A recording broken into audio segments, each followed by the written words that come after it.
So you mentioned how people aren't victims of circumstance. And as a general rule, some people are, obviously.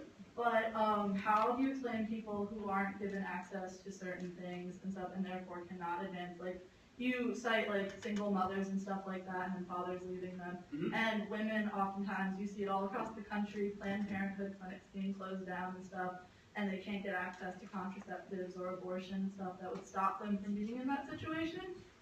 But you think that somehow they should just help themselves, but when in fact... Condoms cost 35 cents. I think they can help themselves. And that's the idea that contraceptives are not available in the United States is absurd. It's absurd. I'm sorry. It's crazy. The idea that you can't get cheap or free condoms anywhere.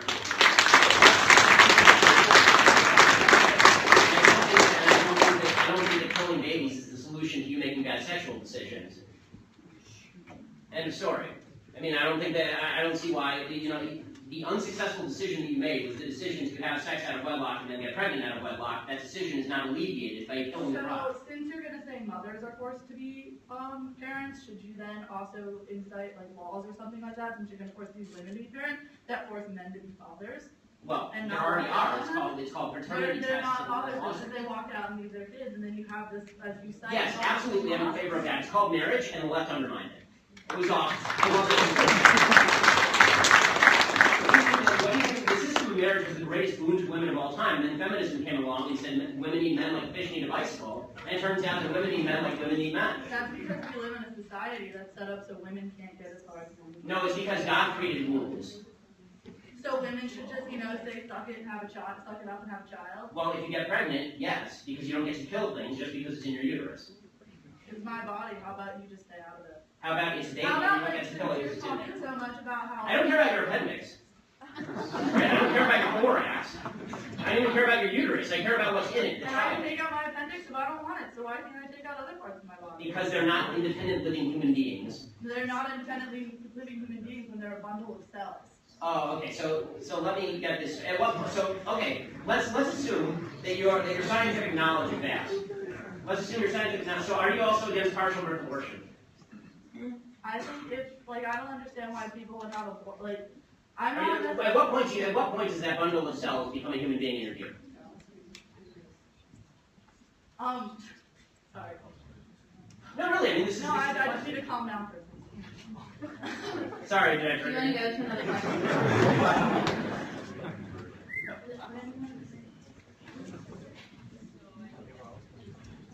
No, I mean, that is the relevant question. If your argument is that it's a bundle of cells, then the question becomes when it's not a bundle of cells. Unless it's a threat to the mother, they form maternal abortion, it shouldn't happen.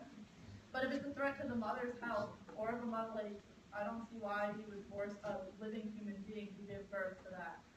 Because it's another living human being. So you're going to kill the mother to save the baby? And no, hold on. You're talking about a case where the mother's life is in danger. I don't know what you're talking about. Care and stuff after they're born. I agree with you that abortion is an exception when the mother's life is in danger.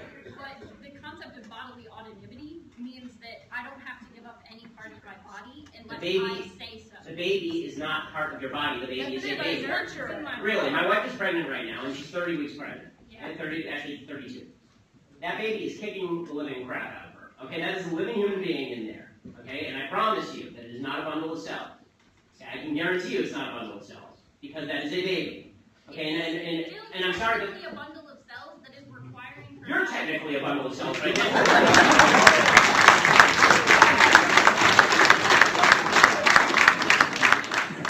You could say no. That is the concept of bodily autonomy. The entire concept of why. Okay. So we have other questions that need to be asked. You have 10 minutes. We've gone all down this, but here's the final point. Abortion is a very simple issue. If you believe, as you do apparently, that that's nothing in there but just a bunch of goo, then you're right. If you believe in something called science, that is more than a bundle of goo, then you do not get to kill it just because it's convenient to you. And let me tell you something. No, science definitely dictates that a fetus, until it can leave the womb and be technically viable, is a bundle of cells inside a person. Okay, so if you can only live on life support, you're not a person. You stop being a person. So if you get in a car crash today and put you on life support, you're on an iron lung. You take out the iron lung, you're going to die. You're not a person anymore. Is that how this works? if my brain is no longer functioning... No, if your brain is functioning, but you can't breathe on your own. Then I'm still technically viable. Brain function... No, you're not, because the machine is keeping you alive. Look, again, the bottom line is this. If you are defining whether something is a life or not based on your own convenience, that is the nature of evil. Okay, defining what a human being or not, whether something is a human being or not, based on whether you want it or not, is nasty. You manipulate science to enhance your own... You're the one manipulating science. You're the one suggesting that it's like snot. Okay, it's not like snot. Mental illness, when in fact the DSM-5, which is the definitive psychological examples of mental illness, has declassified. The DSM is highly politicized and has been for decades. And it was until 2 years ago, it was classified as gender identity disorder of mental illness. Okay, we can move on to questions. Yeah, because you just don't like what we're saying. No, see, the difference is I let you talk. No, let's go. You actually know my father, but you had the same conversations with him, and you shut him down too. In what way have I shut you down? You've been talking for like 10 minutes here. She's been talking, I've been talking, but you haven't actually answered her questions. No, I did. You just don't like the answer, and I'm sorry if you don't like the answer, but talk. Oh no, I understand your answer, but... How about you let other people talk? Again, Ben, thanks for coming. Just had any specific positive trends with the issue you talked about, the election at large? Yeah. Anything positive? Any good news? Any good news about the election? It'll be over in a few months. Honestly, that's about as good news as I can get. I'm very anti-Trump and obviously very anti-Hillary. So. Got a question right here. All right, so you're all about freedom of speech, but since conservatives get a little squeamish when we talk about sex, because God forbid we all do it, and it's a natural function. I'm aware. So you're talking about what defines a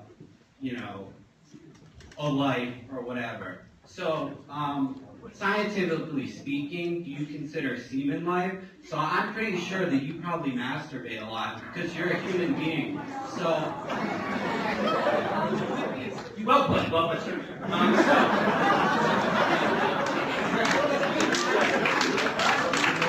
No, I believe, as do most people who feel this way about abortion, that life begins at conception. When sperm meets egg and the child is conceived, that's when life begins. That's what I believe. The rest of the question was weird.